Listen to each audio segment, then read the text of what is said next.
geser ke presentasi kedua ini nanti Mbak Tina nih yang salah satu perusahaan yang udah Telkomsel sebagai perusahaan yang telah menggunakan data nih untuk berbagai operasional bisnis dia. Mbak Tina, mungkin bisa dimulai Mbak presentasinya. Silakan memulai presentasi dari kami ya. Nanti kami akan share untuk panitia. Silakan di-share. Mbak Tina sudah siap? Ya, Kak Wisnu. Ya siap. Mbak Tina silahkan. Saya nggak punya pantun, jadi silakan langsung presentasi aja, Mbak. Oke, bismillahirrahmanirrahim. Assalamualaikum warahmatullahi wabarakatuh. Waalaikumsalam. Ya, selamat pagi untuk kakak-kakak semua di sini. Izin saya memanggil kakak-kakak karena di Telkomsel itu kami memanggil satu sama lain dengan panggilan kakak supaya tetap jiwa muda ya, Mas. Saya mau udah tua, Pak. Ibu dipanggil kakak juga mana, Pak? Malah senang. Ya, terima kasih untuk kesempatannya untuk Info Komputer dan senang sekali bisa berkumpul di sini. Insya Allah kita mau coba saling berbagi informasi terkait bagaimana sih Telkomsel itu dalam tanda kutip bermain dalam data driven industry. Mungkin bisa go to the next slide, Kak. Oke, mungkin saya mau mulai dari obrolan besarnya dulu ya. Kenapa sih nanti kita loncat ke materi terkait data driven gitu. Sebenarnya apa sih yang terjadi gitu ya dalam konteks revolusi industri? Mungkin kita berangkat dari sana dulu. Sebenarnya apa sih yang kita pikirkan ya ketika kita mendengar kata revolusi industri dan apa yang terjadi sebenarnya ketika revolusi industri keempat ini terjadi?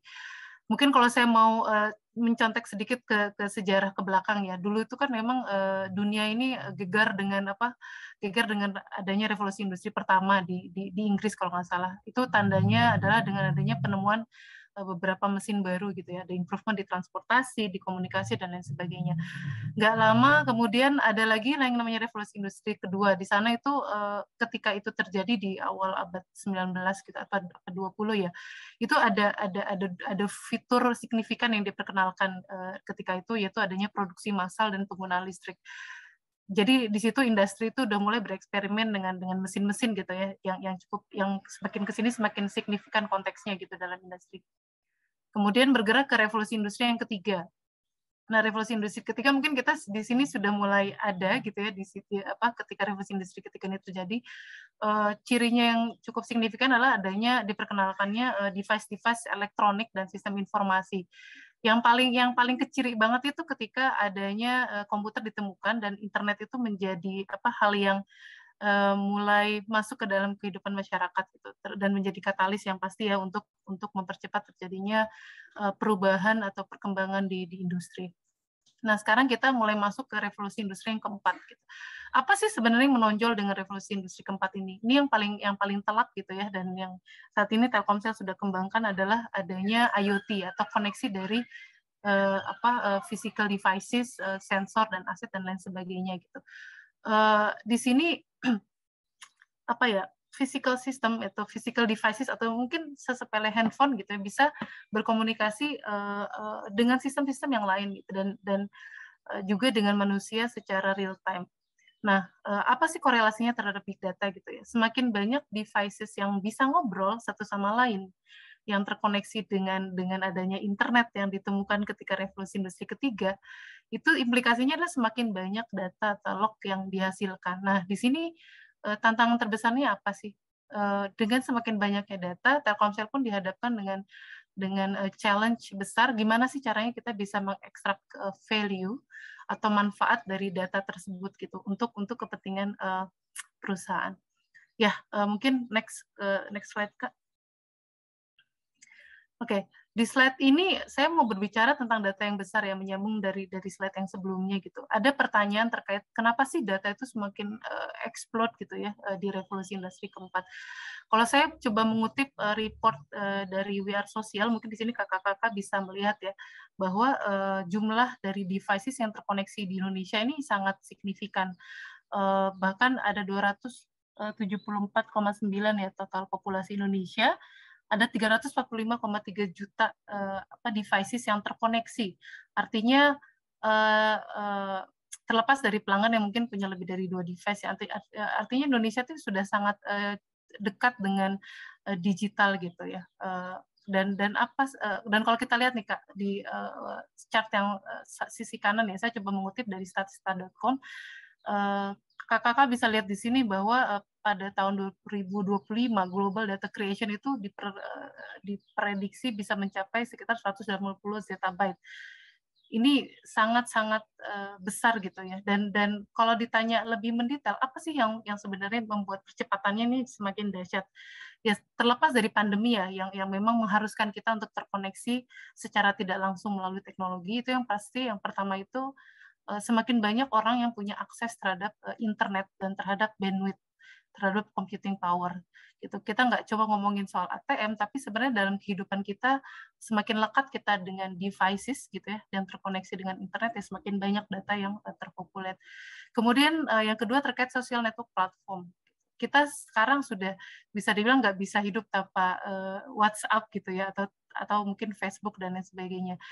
Karena manusia itu pada dasarnya punya kebutuhan untuk berkomunikasi satu sama lain, ya screen time pun semakin meningkat gitu ya. Ya tidak pelak lagi bahwa volume data pun akan naik secara signifikan. Dan yang ketiga, mungkin teman-teman juga di sini merasakan adanya shifting perekonomian yang sebelumnya traditional basis, sekarang sudah menjadi digital basis.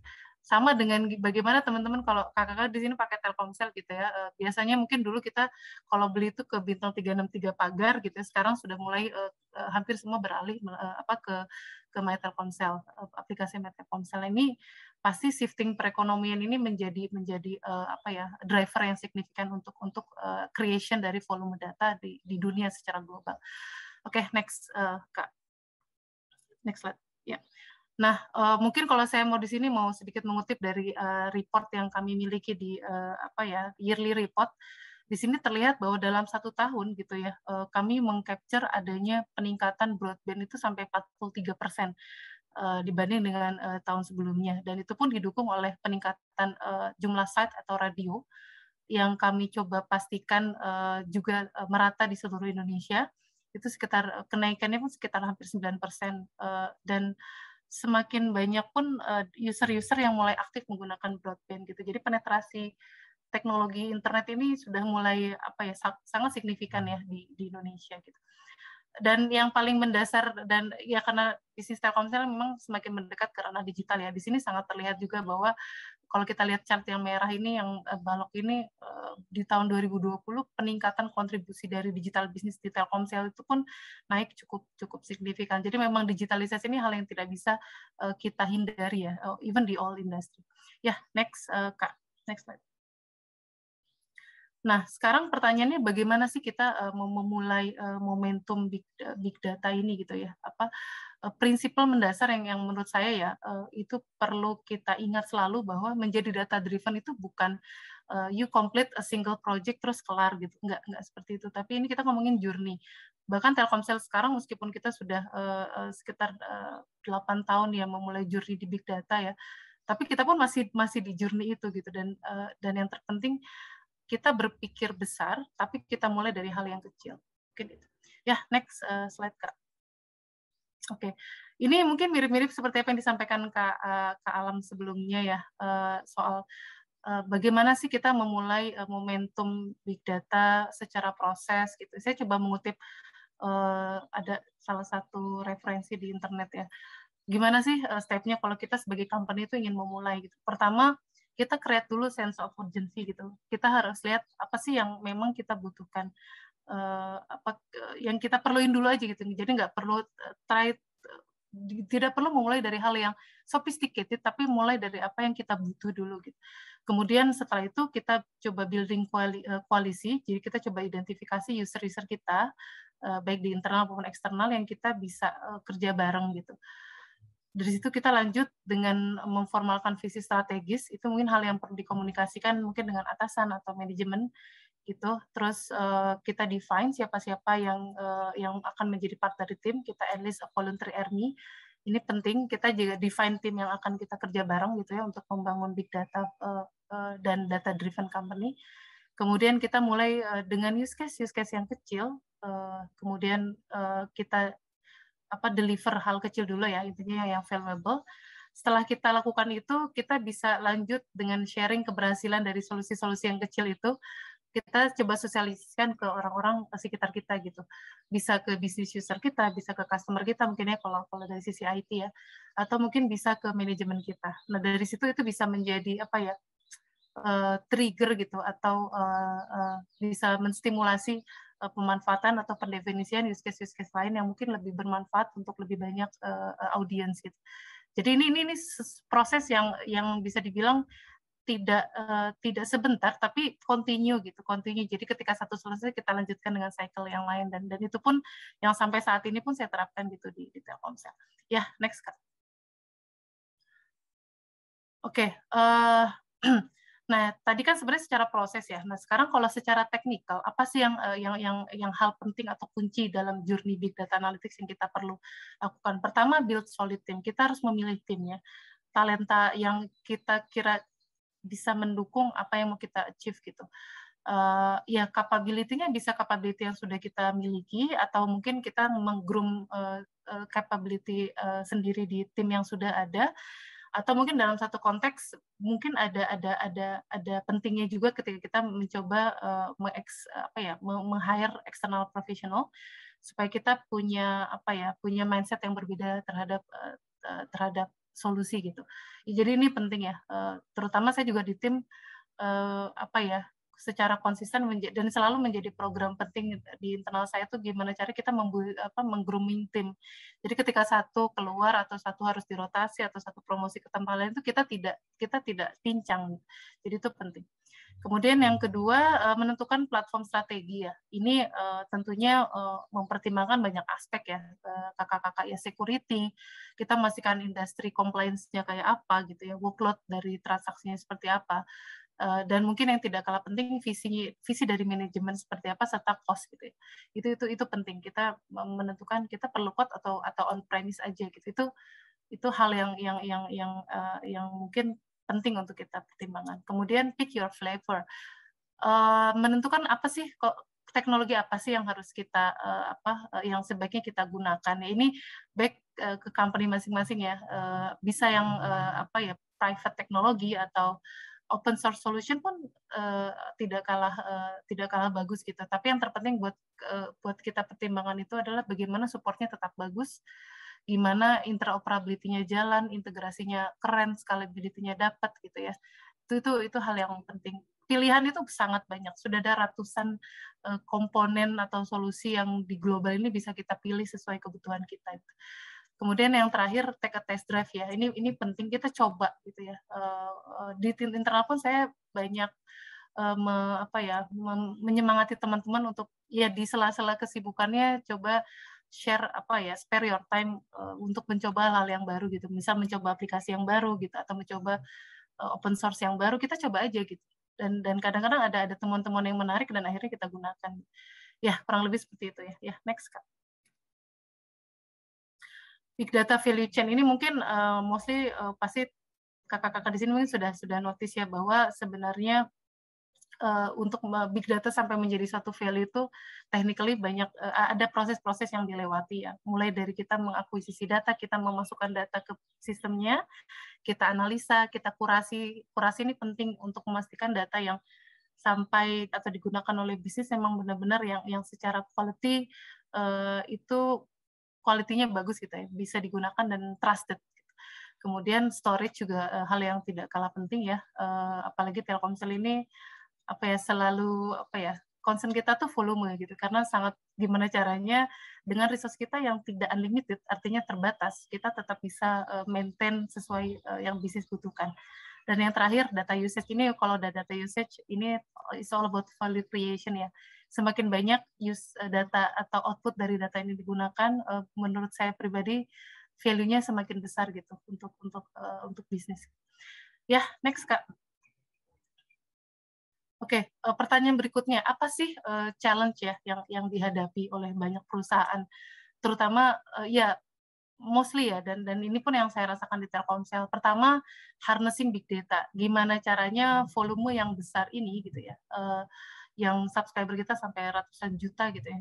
Setiap hari itu kami meng-crunching data volume yang cukup masif. Gitu kita yang cukup berat itu gimana kita memastikan bahwa value-nya tetap ada gitu. Value dari data ini, meskipun kapasitas kita terbatas, kita tetap bisa memberikan value ke semua user.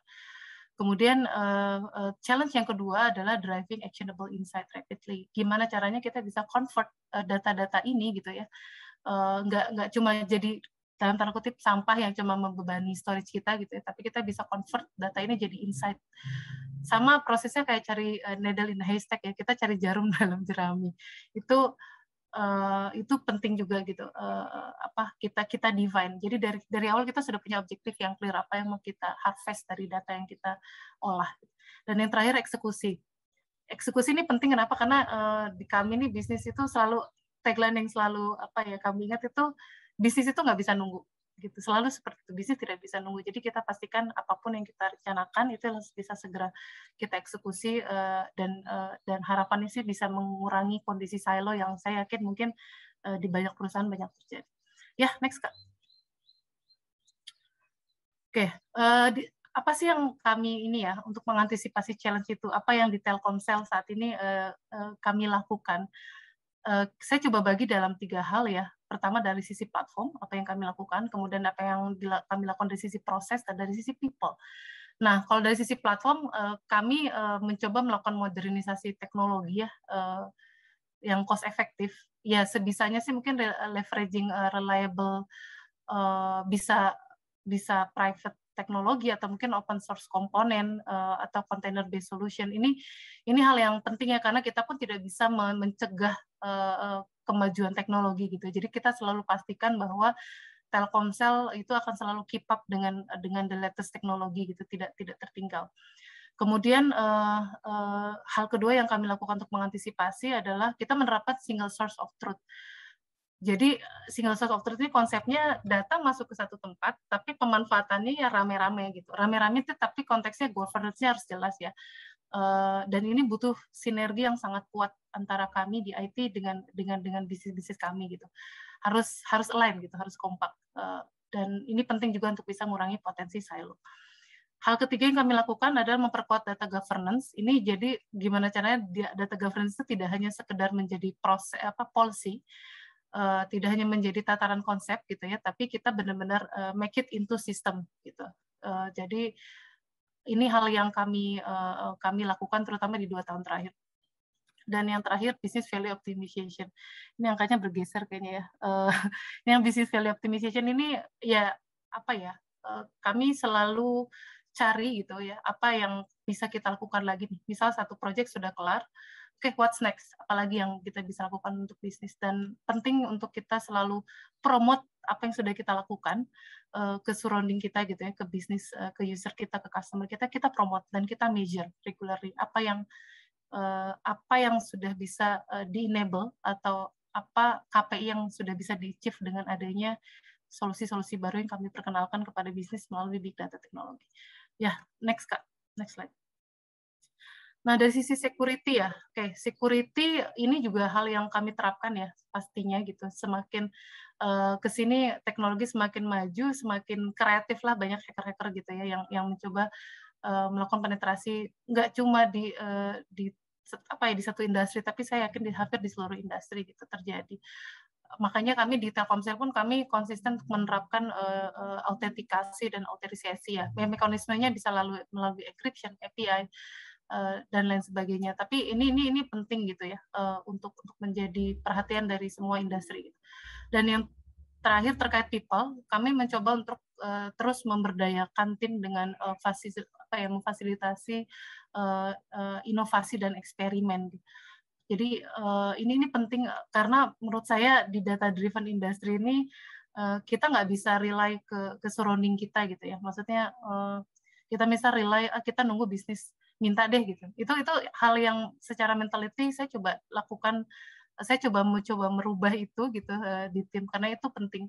Kadang-kadang ada hal yang kita bisa lihat value-nya dari sisi IT dulu, baru kita perkenalkan ke bisnis. Jadi itu pun sudah ada, bisa dibilang dalam 2 tahun terakhir ada sekitar 5 atau 6 solusi yang awalnya berangkat dari internal innovation di internal IT, kemudian kami kembangkan dan ke bisnis, dan alhamdulillah acceptance-nya luar biasa gitu. Jadi ini penting juga untuk kita groom ya, kita kita inikan ke tim ya, kita ingatkan ke tim dan kita show. Gitu.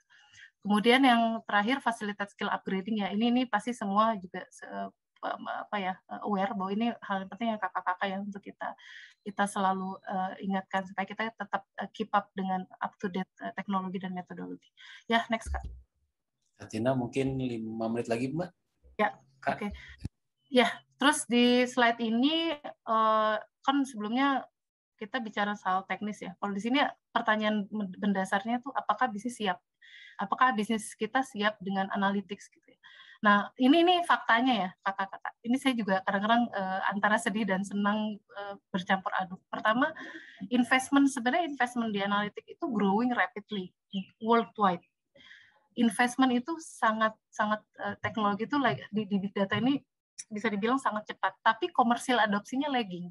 Artinya di sini ada gap antara percepatan teknologi ketika diimplementasikan di korporasi atau di startup atau dimanapun dengan adopsi di sisi bisnisnya. Nah ini hal yang harus kita harus kita benahi di masing-masing company untuk memastikan semuanya sejalan gitu. Jadi nggak cuma ngomongin teknologinya saja yang maju, tapi bisnis pun kita bareng-bareng kita ungkit, kita dorong. Dan yang berikutnya analytics adopsi itu memang lebih cepat terjadi. Kalau kita lihat di tabel di kiri ini dari McKinsey ya, terlihat bahwa adopsi teknologi memang lebih cepat di industri high tech dan telekomunikasi, tapi sebenarnya industri-industri lain pun memiliki signifikansi yang tidak kecil gitu. Jadi ini juga hal yang diperlukan juga di industri yang lain. Dan yang terakhir poin yang saya mau emphasize ya, bahwa analitik ini nggak cuma ngomongin adopsi teknologi gitu, nggak. Tapi yang paling penting itu acceptance dari sisi enterprise. Saya kenapa bilang nggak ngomongin satu company ya, maksudnya nggak ngomongin satu bagian unit dari user atau unit dari bisnis, tapi kita ngomongin enterprise acceptance. Gitu. Karena seberapa keras pun kita mencoba menerapkan teknologi, kalau ada penolakan dari sisi enterprise itu akan sulit data driven-nya untuk kita terapkan. Dan concern yang menurut saya penting untuk diaddress ya, selain yang mungkin poin-poin ini yang saya coba bold adalah pentingnya data ownership dan data demokratisasi. Data demokratisasi ini penting karena data driven organization itu nggak cuma miliknya dalam tanda kutip ya bagian yang punya big data platform, enggak. Ini penting untuk di own atau dimiliki oleh banyak komponen di perusahaan. Ya, next Kak. Ini journey-nya kami nih di Telkomsel ya. Mungkin saya coba mengutip 6 tahun terakhir aja. Jadi di tahun 2010 kita fokus dengan advanced analytic, kita juga pastikan bahwa cost effective storage ini hal yang kami terapkan, terus security juga kita terapkan juga di tahun itu. Kemudian di tahun 2016 ini data driven itu di perusahaan kami sangat melejit needs-nya, jadi kita fokus di penyediaan business exploratory environment ya, di big data platform kami. Kemudian di 2017 integrasi ke network dan customer care ini penting karena dan ini kami happy karena penerapan big data ini sudah menyebar ke banyak direktorat ketika itu. Kemudian di tahun 2018 kami fokus dengan near real time reporting, jadi kita pastikan bahwa top management itu bisa mengetahui where are we now in terms of the business performance, itu nggak ngomongin hari, tapi ngomongin jam. Gitu. Oke, misal performance jam 12, saya bisa tahu di jam 3 sore. Gitu. Jadi ini hal yang cukup penting untuk business decision ya. Kemudian di tahun 2019 kami sudah menerapkan full big data capabilities di platform kami. Kami terapkan personalisasi, kami juga berfokus di customer experience. Jadi solusi-solusinya mengarah ke sana. Dan sejak tahun 2020 kami fokus dengan data governance dan API serta high performance computing. Salah satu penerapannya adalah gimana caranya policy-policy yang di data governance itu diterapkan langsung di sistem. Jadi enforcement-nya nggak cuma ngomongin policy, tapi benar-benar kami terapkan di sistem. Selain itu juga sekarang kami juga fokus dengan AI Ops juga, bagaimana caranya AI itu diterapkan di operasional kami supaya dengan data yang banyak kita tetap bisa monitor dengan proper. Ya, next Kak. Ya, ini mungkin saya nggak akan terlalu panjang menjelaskan, tapi bagaimana sih kami meleverage data itu kurang lebih untuk purpose atau domain yang sebanyak ini gitu ya. Jadi mulai dari KPI, kita memberikan insight ke bisnis, kita memberikan discovery environment, kita membantu untuk memahami customer experience, personalized campaign, mensupport customer care, mendukung law enforcement juga, digital advertising, security monitoring, sistem monitoring, dan data insight. Ya, next Kak, waktunya sudah mepet. Dan sebenarnya nggak cuma itu ya. Kalau kita ngomongin the whole industry ya, saya mengutip dari internet bahwa sebenarnya opportunity itu nggak cuma datang dari teknologi company-company yang datanya besar gitu. Bisa dilihat di sini bahkan di finance, di government, di manufacture, di energy, healthcare itu sangat banyak use case yang bisa kita terapkan. Dan untuk yang kita lihat di bawah ini kan ada horizontal use case. Nah, horizontal use case ini bisa diterapkan di the whole across vertical industry ya. Jadi industri manapun bisa menerapkan use case ini gitu. Kami pun selalu rutin mengecek apa nih yang bisa kita lakukan. Use case ini sudah next use case yang kita bisa lakukan. Dan ini mungkin bisa jadi acuan juga ya kalau kakak-kakak mau melihat apa sih saya mau mulai dari mana. Ya, kurang lebih seperti itu. Next Kak. Ini saya hanya salah satu contoh penerapannya gitu ya di Telkomsel, itu yang kami sudah support. Contohnya rekomendasi yang ada di dunia games. Jadi rekomendasi yang ada di dunia games itu mostly sudah analytics atau AI driven, baik di artikel, video, turnamen, voucher maupun penawaran Telkomsel data package gitu ya, atau kita bilangnya next best offer atau NBO. Itu sudah kami terapkan, dan di sini kita bisa lihat bahwa contohnya di artikel ini dalam 2 minggu kita bisa menaikkan artikel rate ya, pembacaan artikel. Jadi artikel-artikel yang dibaca di dalam dunia itu sampai 175%. It happens gitu ya. Bagaimana teknologi ini bisa membantu kita perform better. Dan dari sisi penawaran data package Telkomsel pun naik sekitar 20 kali lipat. Gitu. Ya, next Kak. Nggak cuma ngomongin Telkomsel ya, untuk purpose Telkom, kita pun sebenarnya mendukung beberapa use case bisnis terkait IoT. Contohnya di sini kita sempat waktu itu membangun solusi untuk mengukur ketinggian air. Jadi ada beberapa customer bisnis yang memang membutuhkan itu untuk kelangsungan operasional mereka. Nah, ini kita juga mensupport memprediksi ketinggian air ketika itu di salah satu sungai yang ada di Indonesia. Ya, next. Ya, mungkin itu aja sih dari saya. Ya, mungkin. Oke, makasih. Mohon maaf Mbak Tina agak ngeburu-buru karena memang sebenarnya menarik, cuman memang karena waktunya takutnya nanti kita lewat dari jam makan siang, nanti pada lapar kasihan. Terima kasih Mbak Tina atas sharingnya. Mungkin nanti kita akan diskusi lebih banyak di sesi diskusi panel dan juga nanti di Q&A untuk menjawab pertanyaan dari audiens semua.